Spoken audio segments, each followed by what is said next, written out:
Some sad news. Detroit has become the largest city in United States history to file for bankruptcy. What happened was that Detroit's population dropped something like 70%, but the government got bigger. The tax base got smaller, but the government got bigger.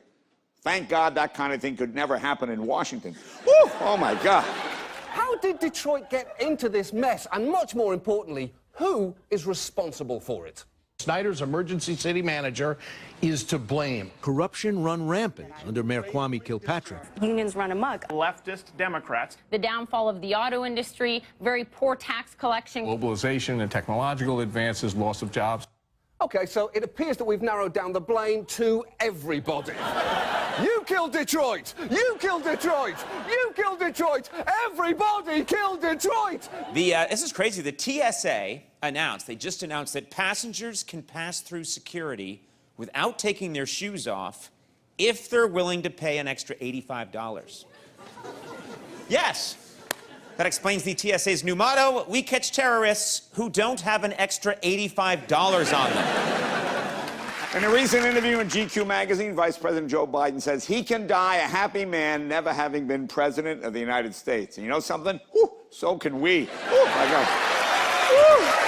Now to check in with everyone's favourite frequent non-flyer, Edward Snowden, who was last seen at the Moscow airport subsisting entirely on duty-free borscht and Marlboro Reds. But paperwork for the Russian government, I mean, I'm going to guess that is a complete nightmare. Pages and pages of official documents notarized and filled out in triplicate. Snowden has, in fact, applied for temporary asylum in Russia. He did so in a very brief request, informal to say the least, handwritten, because his lawyer said this would look more convincing.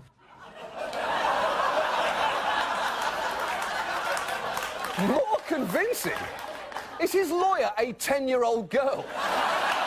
So it seems that Edward Snowden might be on his way somewhere soon. The question is, where? Snowden has been offered refuge in Venezuela, Nicaragua, and Bolivia. Oh, that's interesting. It's by coincidence, those are the exact same three countries that I would name if asked what countries would you not leave a Russian airport bathroom for. But let's not get ahead of ourselves here. First, Snowden has to get out of Russia.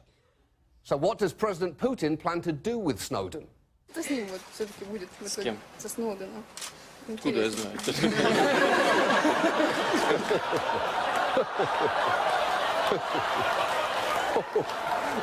Hell should I know? Bring me his balls on a platter so that I may play with them.